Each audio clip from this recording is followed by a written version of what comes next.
juntos o versículo 15 e depois o 18. O 15. Pois nem há circuncisão é coisa alguma, nem há incircuncisão, mas o ser nova criatura. O 18. A graça de nosso Senhor Jesus Cristo esteja com o espírito de vocês, irmãos. Amém. Aleluia. Podem sentar. Glória a Deus. Amém.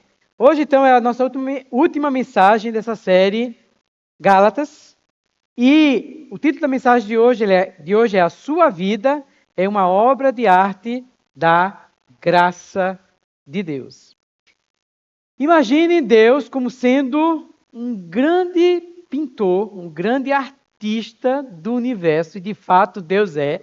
É só a gente olhar para a natureza e ver os detalhes e a beleza que tem nesse universo, que a gente fica contemplando e admirado, e muitas vezes de boca aberta com a beleza que tudo foi feito.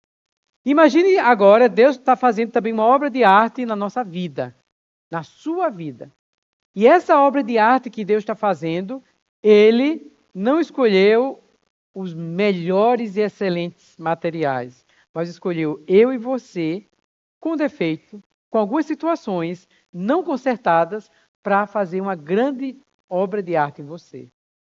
E a gente sabe que uma obra de arte, ela é feita, e quando a gente olha para aquela obra de arte, a gente vê a genialidade de quem fez. E a gente fica contemplando, meu Deus, como alguém conseguiu fazer de tal forma, ou pegou uma obra de arte e pintou, como conseguiu com a pincelada lá fazer tantos detalhes, que parece que a figura de uma obra de arte está saindo daquele quadro. Ou então você contempla uma estátua que foi feita e você contempla assim, meu Deus, quão detalhes ali, os músculos, o olho, parece que está quase vivo aquela obra de arte. Então a gente percebe, por trás de uma obra de arte, a beleza de quem criou.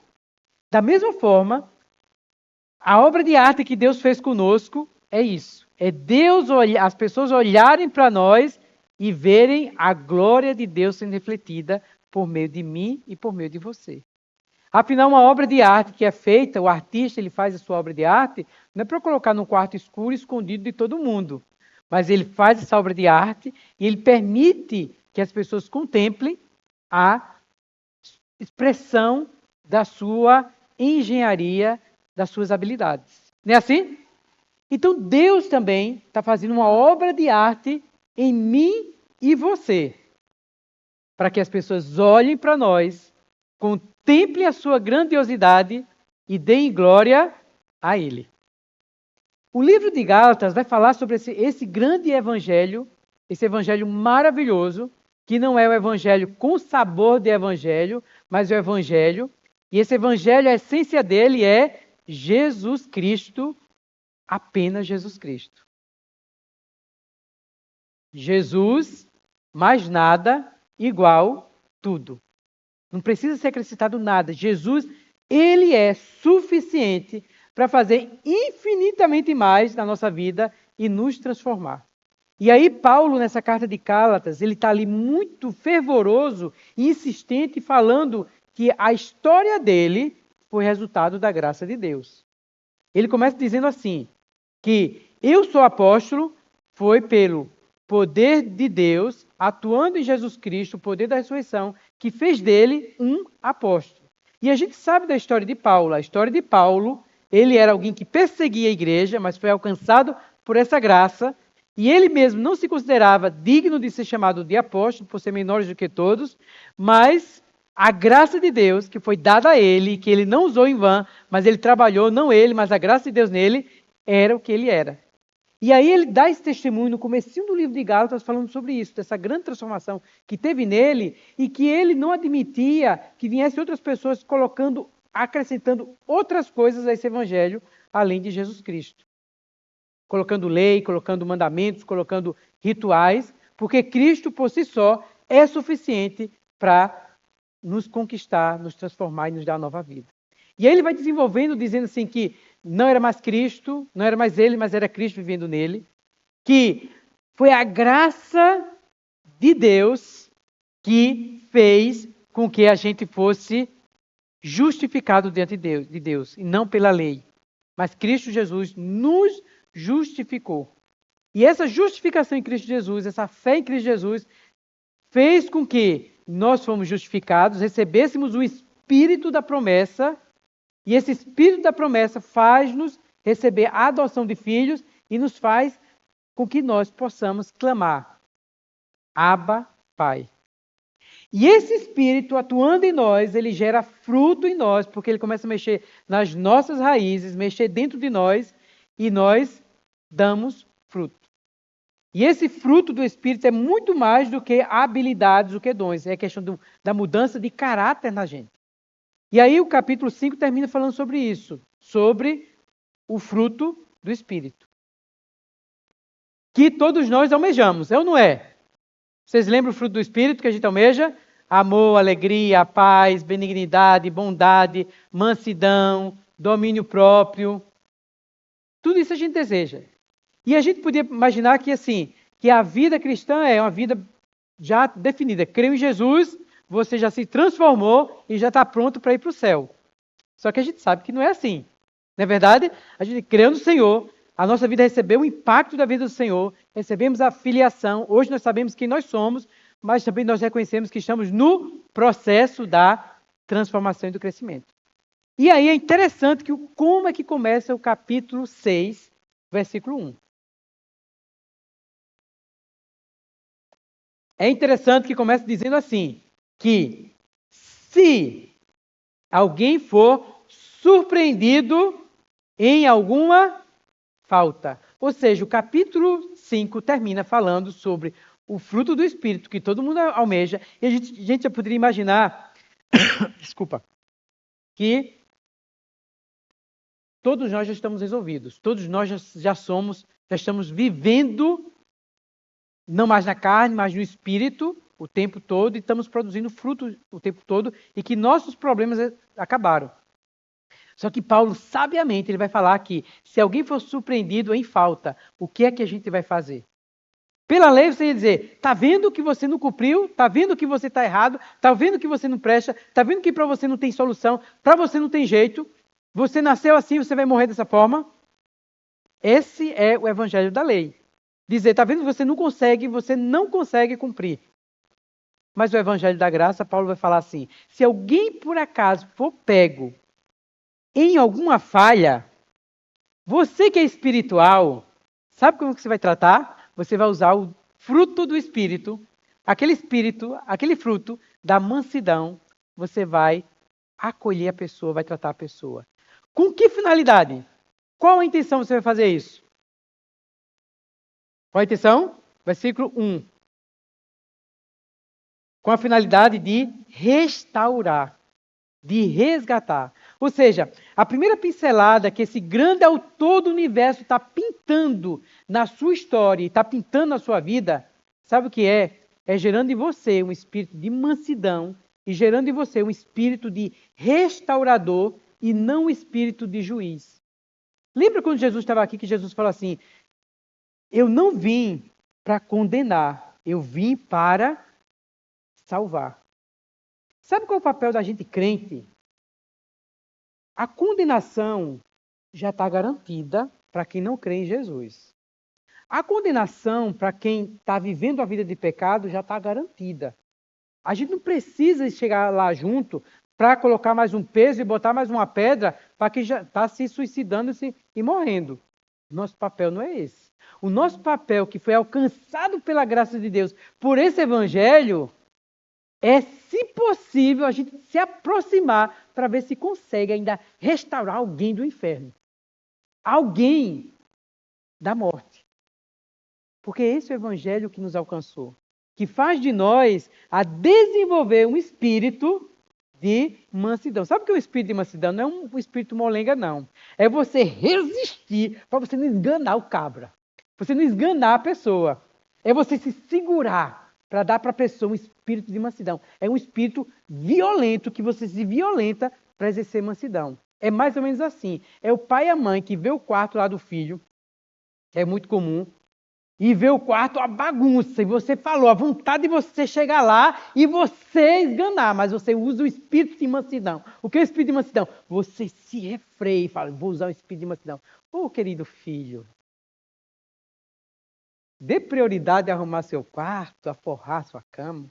Você não vai com aquele espírito de querer dizer, por isso que você nunca vai ser ninguém na vida. Como é que você quer ser alguém na vida que você não consegue arrumar seu quarto e você vai ser alguma coisa? Como é que você vai ser?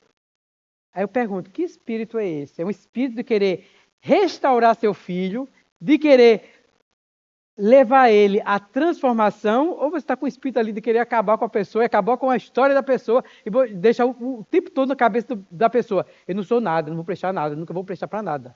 Você pensa que não, mas a palavra de pai e mãe tem poder, viu? E a gente sabe, que a gente fica repetindo aquela palavra. E depois a gente fica sem saber de onde vem aquelas ideias. Eu não vou conseguir nada na vida, eu não vou prestar para nada. Que evangelho a gente prega para as pessoas de fora e que evangelho a gente também prega no nosso dia a dia para os nossos filhos em casa. A gente também tem que considerar, porque aqui Paulo não está dizendo que é pecado grande ou pecado pequeno, ele está falando que é uma falha. Então, na sua casa, aquela falha, né, dos pratos que não ficaram lavados, que falou ali, e que pediu para o marido lavar, para a gente lavar e não lavou, aí é uma oportunidade, se o Senhor der sabedoria, para como eu vou usar o evangelho da graça aqui em casa também, para os filhos, para marido, para a esposa. Então, Paulo já começa falando, então, no capítulo 6, que essa pincelada da transformação que Deus deu na nossa vida, ela começa a se manifestar no nosso relacionamento com as pessoas. Em vez de a gente ter um evangelho que é de juiz, de acusar as pessoas, a gente tem um evangelho agora de um espírito de mansidão, visando restaurar as pessoas. Porque essa é a nossa grande pregação. Nós, crentes, que fomos alcançados pela graça, que a graça nos transformou, o nosso grande desejo é que as pessoas sejam também alcançadas por essa graça, para que a vida delas sejam transformadas. Em casa, principalmente, e também os de fora. E não pense que essas pequenas coisas, de forrar uma cama, de uma ordem que não foi cumprida e de tudo mais, isso também se aplica para esse versículo. E você precisa também, como alguém espiritual na sua casa, aplicar e levar esse evangelho para a sua casa. Porque vai ser uma bênção se você conseguir vivenciar isso. E você consegue, viu? Você consegue porque você recebeu o Espírito de Deus. Você é filho de Deus. Você pode. Você pode ter esse evangelho na sua casa. Olha, se você fizer isso, você diz, o que aconteceu com minha mãe, com meu pai? O que aconteceu? Aí você vai ter oportunidade de dizer, é a palavra que Deus está tocando no meu coração, está me transformando. Veja, que coisa maravilhosa. Você prega o evangelho na sua casa com coisas comuns. E é assim que Deus quer fazer. Vou repetir o versículo 1 do capítulo 6. Irmãos, se alguém for surpreendido em alguma falta na sua casa, na igreja, vocês que são espirituais, restaurem essa pessoa com um espírito de brandura. E que cada um tenha cuidado para que não seja tentado. Sabe por que Paulo fala isso? Porque aquilo que a gente fala do outro, a gente tem uma grande chance de fazer a mesma coisa. É ou não é? Você está reclamando da cama que não forrou direito do seu filho, daqui a pouco o filho vai dizer, mãe, e a senhora? O pai, o senhor que também não forrou a sua cama. Né? A gente tem... Então, assim, por isso que Paulo já alerta a gente assim, use o espírito de brandura, para que você não seja tentado também. Porque quando você for tentado, se na sua casa existe graça em abundância reinando, então quando vocês verem os seus defeitos, certamente seus filhos vão ser misericordiosos com você. Certamente o relacionamento de vocês vai ser pautado na misericórdia e no acolhimento. Isso não significa que a gente vai estar passando a mão no filho e ignorando e não chamando a atenção no que se deve chamar. Não é sobre isso. Né? Porque se algum irmão foi pego na igreja, foi pego em um crime, ele vai direto para... Vai ser na polícia. Vai ser falado, vai ser entregue. Se cometer um crime, a gente não vai passar a mão, não. É crime. Crime é crime. Em casa também, se tem uma coisa que precisa disciplina, é disciplina. Mas a gente também tem que, na nossa casa, moldar. Como é que está o clima? É muita lei, é muita regra, é muita cobrança? ou a graça também abunda na nossa família? Vamos abundar graça na família. Você tem um campo para você colher frutos. Exerça a graça na sua família, vai ser bênção. Aí, versículo 2, Paulo vai falar sobre outra coisa. Então, uma primeira pincelada que o autor do universo pintou em nós com essa graça foi um espírito de restauração, de querer restaurar a vida dos outros, porque a nossa vida está sendo restaurada. A gente sempre parte daquela perspectiva da oportunidade de transformação na nossa casa e das pessoas ao nosso redor. Vocês podem mandar esse vídeo para os pais de vocês. Ó, pai, veja esse vídeo aqui, mãe. Olha, assiste esse vídeo. Veja o que foi que o pastor falou na igreja, pai. Né? Quando você vê minha cama, mão forrada, assista essa mensagem. Pega isso aí, compartilhe com eles. Aí, o versículo 2. Uma outra pincelada de que a transformação está acontecendo em nós e nós estamos expressando é que a gente passa a se preocupar também com as outras pessoas. No sentido de ajudar e dar apoio a algumas sobrecargas que os outros têm. Por quê? O 2 fala assim, levem as cargas uns dos outros. Algumas versões traduzem também como fardo, como aquele peso que você leva que vai além da sua conta. Há situações na vida da gente que fica muito pesado. Às vezes é um luto, que é muito doloroso você levar aquilo sozinho nas suas costas. Você precisa compartilhar com outras pessoas. Às vezes é uma doença sua, ou família, ou alguém que está passando uma situação complicada e é muito difícil para você sozinho levar. Você precisa da ajuda de outros.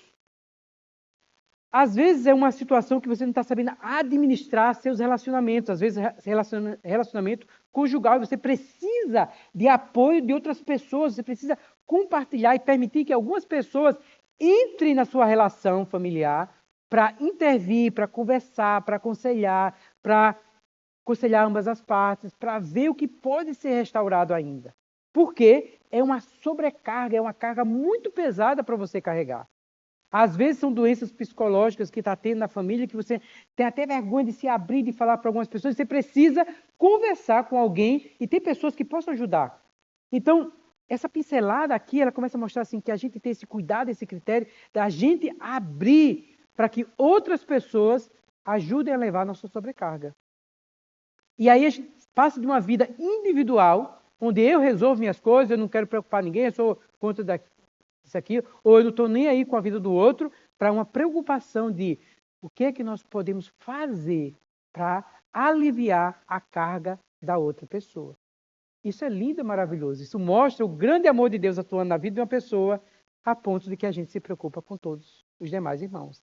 E isso é a expressão do amor de Deus. Ao mesmo tempo, Paulo chama a atenção nesse versículo aqui, ó, no finalzinho, no versículo 2, ele fala para a gente levar a carga uns dos outros. Já no versículo 5, ele vai dizer assim, mas cada um levará o seu próprio fardo, cada um levará o seu próprio carga. Por quê? Porque Paulo aqui traz um equilíbrio. Por um lado, a gente se preocupa com o peso do outro. Por outro lado, eu e você, a gente tem uma mochilinha que a gente precisa carregar e é nossa responsabilidade. Porque a gente não pode pegar toda a nossa carga, o nosso peso e deixar para todo mundo resolver. Resolve meus problemas. Eu amo tanto essa igreja porque eu não preciso me preocupar com nada.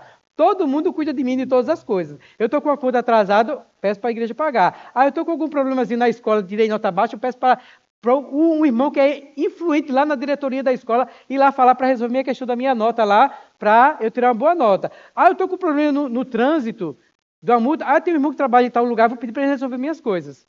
Não é sobre isso não. Porque a gente tem a nossa responsabilidade, a nossa mochila. E aí, algumas decisões, é eu e você que tem que assumir. A nota da escola, quem tem que estudar? É você. A conta que tem que pagar na sua casa? A arrumação da casa que tem que fazer? A educação dos seus filhos? A questão de você ser um bom marido ou ser boa esposa? É você. Claro, quando a coisa está sobressai, quando a coisa está além e aconteceu situações, tragédias que você perde o controle, sim, a igreja vai estar disposta e vai ter irmãos dispostos a lhe dar suporte, lhe dar ajuda. Mas saiba que você tem a sua mochilinha, que é a sua bênção que Deus deu para você crescer e você desenvolver. Então Paulo traz esse equilíbrio, essa pincelada, que a gente precisa se preocupar um com o outro, cuidar um do outro, ver as sobrecargas um do outro e levar um do outro, trocar, mas ao mesmo tempo também eu preciso assumir a minha responsabilidade naquilo que cabe a mim. A igreja diz amém? Não é bom? Então, isso é a expressão da graça de Deus. Isso está aqui em Gálatas, né? Outra expressão também dessa pincelada da graça de Deus é que Paulo vai falar assim, que nós somos pessoas não apenas que consomem, pessoas que apenas estão pensando em si, eu quero, me dê, eu quero, mas pessoas que também ajudam e cooperam com os outros. E ele começa dando um primeiro exemplo assim no versículo 6. Aquele que está sendo instruído, você está sendo instruído na palavra de Deus, então é bom que você também compartilhe as coisas boas com quem está instruindo você. Não compartilhe apenas problema, né? Essa semana, o pastor Adriano mandou um videozinho para mim assim, ei, vamos comer uma pizza? Mas assim, eu estou ligando para você, mas calma, fique tranquilo, que não é um problema que eu estou ligando para você, não. Eu estou ligando para você, pastor, é para convidar para comer uma pizza, fique tranquilo. Mais ou menos assim, fique tranquilo que vai ser por minha conta, fique calmo, né? Porque assim, às vezes a gente liga para o outro só para jogar o peso sobre o outro, né? E aí, tem esse versículo que fala assim, versículo 6. Mas aquele que está sendo instruído na palavra, compartilhe todas as coisas boas com aquele que o instruiu. Ou seja, não leve apenas os abacaxis. Leve também uma maçã, né? Uma frutinha mais suave também, para aliviar, porque todo mundo precisa também, né? Seja misericordioso. Ou seja, o que Paulo está falando aqui? Que quando a graça vai trabalhando na gente, a gente também não vai pensando só nas nossas dificuldades, nos nossos pesos. A gente vai também pensando no bem-estar do outro. A gente vai pensando também como semear, como eu posso também ser frutífero na vida do outro. Não apenas que o outro resolva minhas cargas. Aí versículo 7 fala assim, não se engane, de Deus não se zomba, pois aquilo que a pessoa semear, isso também colherá. Quem semeia para a sua própria carne, da carne colherá corrupção. Mas quem semeia para o Espírito colherá vida eterna. Ou seja, o que a gente planta, a gente colhe. E pense assim, a plantação da gente, ela acontece num lugar bem visível, onde ninguém vê. Aqui na nossa mente. São pequenas sementes que a gente planta e que ela estoura. Quando você começa a plantar, eu não estou gostando daquele irmão está fazendo isso comigo. Eu vou falar isso para aquele irmão. Porque... E você começa a brigar na sua mente aqui. Chega a hora que você explode com o irmão. Porque você semeou.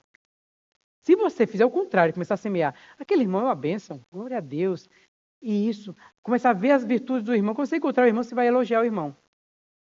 Porque você, dentro de você está vivendo em paz e não em guerra. Então, essa questão da gente semear, a gente não se engana. As coisas que você também faz em oculto, cedo ou tarde, ela vem à tona.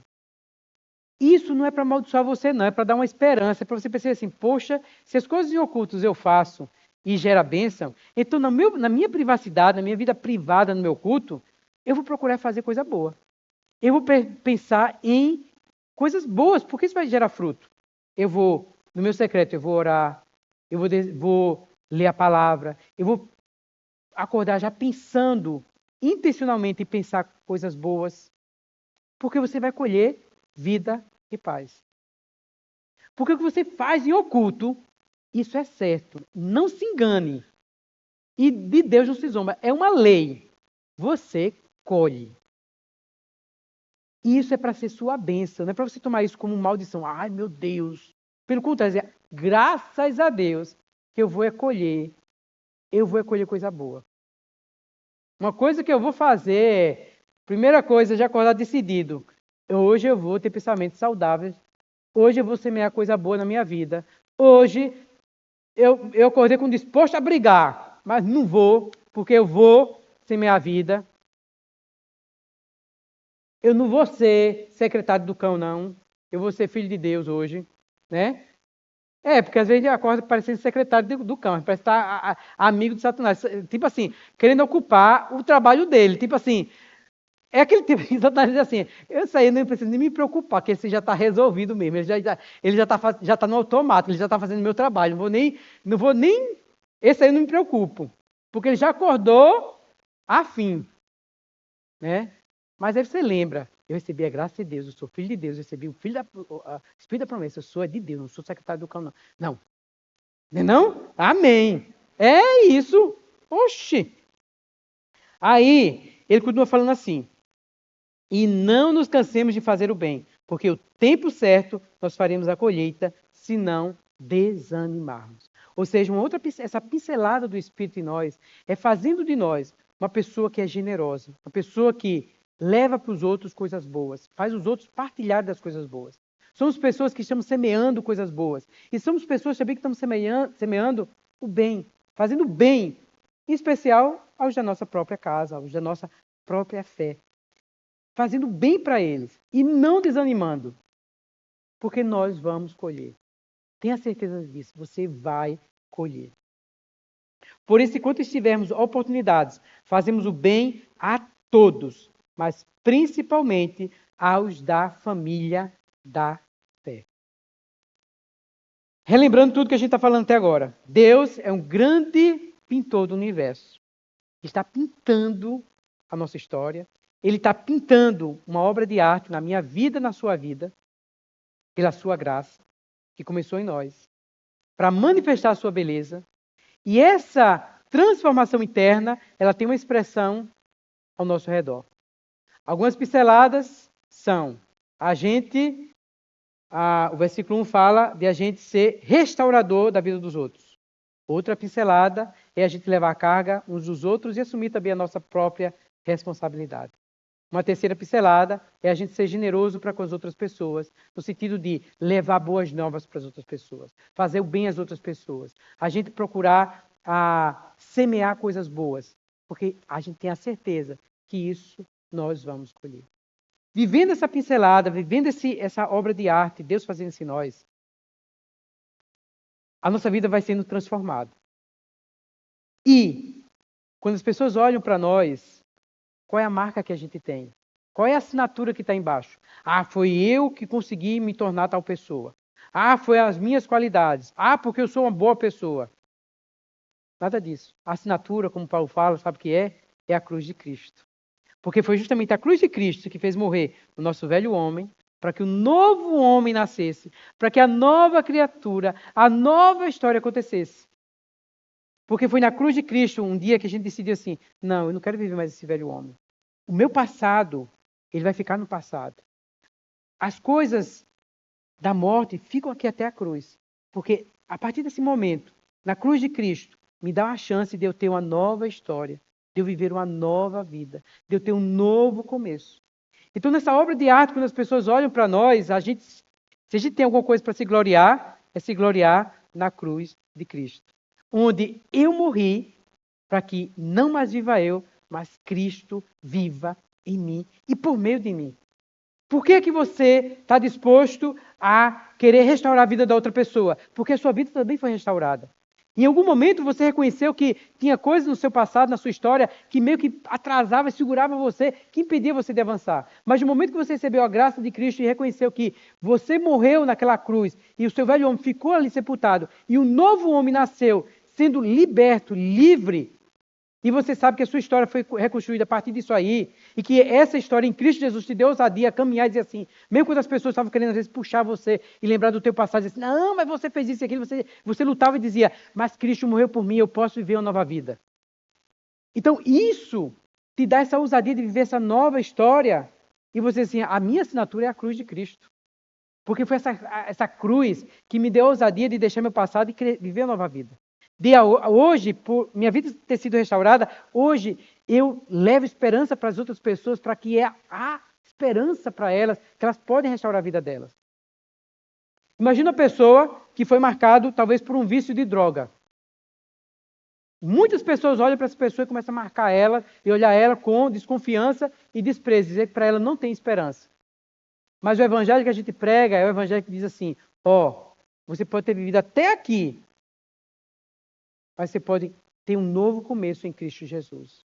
Seu passado, a cruz encerra aqui. E você pode ser uma nova criatura. Mesmo que as pessoas não acreditem, mas Cristo acredita. E nós, como igreja, nós também acreditamos e te damos uma segunda chance também. Porque nós temos essa pincelada na nossa história de que Deus nos deu um novo começo. E a gente prega esse evangelho para as outras pessoas. Isso é lindo, não é? Isso é maravilhoso, não é? Isso é esperançoso, não é? E é real isso. Não é uma história, é real, porque é o evangelho de Cristo Jesus. Esse evangelho em nós gerou também uma coisa também, que foi a gente leva a carga um do outro. A gente leva boas novas para as outras pessoas. A gente passa por dificuldades, mas a gente está compartilhando um com o outro, querendo ajudar um ao outro, levantando um ao outro, para todo mundo ali, dando a mão uns para os outros, fazendo bem uns para os outros. Porque esse evangelho, essa obra de arte de Deus, nos alcançou e trabalhou em nós. E aí, a gente até mesmo começa a crescer e ficar em vez de ficar nessa disputa de quem está certo e quem está errado, a gente está muito mais preocupado com o quanto de transformação está acontecendo na vida do outro. Discussões pequenas que às vezes a gente fica tendo, e até mesmo como crente, né, de algumas doutrinas bíblicas, que são importantes a gente ter doutrinas, é importante a gente conhecer as escrituras, é importante. Mas em vez de a gente ficar muito mais discutindo sobre doutrinas, e às vezes muitas doutrinas irrelevantes, não são tão relevantes, é a gente perceber o que mais importa é ter tanto conhecimento e ser tão certo doutrinariamente, mas não viver o evangelho. O bom é que tem os dois, conhecimento junto com vivência do evangelho. E aí Paulo fala assim, eu sei que uma grande discussão do livro de Gálatas foi sobre ser circuncidado ou não ser circuncidado. Porque os judaizantes vinham para aqui, para as igrejas da Galáxia, os Gálatas, eu sempre quero falar galáxia, os Gálatas, né? E aí, vinham trazer, não, vocês têm que se circuncidar. E Paulo fala para eles, vocês não precisam se circuncidar. A verdadeira circuncisão acontece no coração e não no exterior. E aí, mas no final de tudo, Paulo fala, sabe qual é o importante mesmo? Nem é a circuncisão, nem a incircuncisão. Se você vai se circuncidar, não vai se circuncidar, isso não é mais importante. Mas sabe o que é mais importante? É ser uma nova criatura. O mais importante é o quanto você permite Deus te transformar. O quanto é que você permite a graça de Deus te alcançar e isso você expressar na sua casa. Você expressar isso na igreja, no teu trabalho. Isso sim que é importante. Isso sim é impactante. Porque essa questão da circuncisão e circuncisão está tão bem guardado que ninguém fica vendo. Não fica mostrando para ninguém a tua circuncisão e a tua circuncisão. É mais uma questão doutrinária. Mas o mais importante é a tua atitude. E aí Paulo começa a descrever essas atitudes aqui. Isso sim vai impressionar na tua casa. Isso sim vai dizer, meu Deus, meu pai e minha mãe estão transformados. E aí você vai dizer, meu filho, sabe o que é? É a cruz de Cristo que me alcançou. É o evangelho, você tem a oportunidade de falar das boas novas. Porque você abriu um ambiente, uma esfera de verdadeiro amor na sua casa. De verdadeiro relacionamento da graça. Você não é alguém que ensina a graça e empurra pela goela abaixo. Você tem que crer nesse evangelho, porque a graça vai te salvar, porque a graça te transforma. Quando ele olha para você, vê um pai super hiper estressado, ou uma mãe super hiper estressado, querendo empurrar a graça na garganta do filho. Mas se ele vê que essa graça está transformando o pai numa pessoa tão maravilhosa, meu Deus, eu quero essa graça do meu pai e da minha mãe. Então é sobre isso que Paulo vai falar. Né? Que o mais importante é uma vida transformada. O que Paulo tinha de se gloriar era na graça, na cruz de Cristo. Né? E por fim, o grande desejo de Paulo, ele vai fechando essa carta dizendo assim, eu desejo que a graça de nosso Senhor Jesus Cristo esteja com o espírito de vocês. Esse é o grande desejo de Paulo. Porque essa graça, ela transforma a gente de dentro para fora. E certamente, irmãos, essa transformação, ela começa a sair para as pessoas também. Não pense que a graça vai tornar você idiota ou bobo, não. Não vai tornar. Vai tornar você muito sabido. Porque para você exercer um espírito de mansidão para alguém que está em falha, é porque você está decidido a fazer isso. Você é intencional. Porque você sabe qual a finalidade. Você quer restaurar essa vida. Você quer restaurar essa pessoa. Porque você quer que o autor do universo pinte na vida dessa pessoa. Então você é firme com a pessoa, mas você leva a graça de Deus para a vida da pessoa. Você leva a carga do outro porque você tem uma finalidade. Você quer dar para a pessoa a oportunidade para ela desfrutar da mansidão e da leveza do Evangelho de Jesus Cristo. Porque tudo que a gente faz com um propósito, é levar a graça de Deus para as pessoas. Que Deus use cada um de nós. Primeiro, para você desfrutar dessa graça. Não viver uma vida de peso, uma vida cristã miserável. A vida cristã é para você, amanhã, pensar nessa reunião com o espírito aliviado. Não é para você amanhã estar em casa e estar com peso. O culto ontem foi tão carregado, foi tão ruim. É para você desfrutar da presença de Deus. A graça de Deus é para que você viva segunda, terça, quarta, quinta, sexta, sábado, domingo. Como filho de Deus. Livre pela graça. Não um filho cheio de medo, cheio de angústia, de peso. Deus está com raiva de mim, Deus está querendo me destruir. Deus não é sobre isso. É isso que Paulo está falando. Porque esse amor, essa graça de Deus, se a gente desfrutar dela como ela vai nos transformar de dentro para fora. E as pessoas, não tem como a gente esconder o que está acontecendo no nosso coração. Que Deus use cada um de nós e que a graça do nosso Senhor Jesus Cristo esteja no espírito de vocês, no mais íntimo. O espírito assim, naquela parte mais íntima sua. Trabalhando, curando, restaurando e transformando. E que resplandeça em você. Que venha para fora. No mundo de falhas. No mundo que as pessoas fracassam e falham ainda. Numa igreja que as pessoas falham ainda. Numa igreja que as pessoas não são perfeitas. Mas que a gente é cheio de graça dentro de nós para darmos uns para os outros. Que o Senhor nos abençoe. Faça isso com a nossa vida. Vamos ficar em pé, a gente orar, para a gente orar. Senhor, enche-nos com a tua graça. Enche essa igreja aqui com a tua graça, Senhor.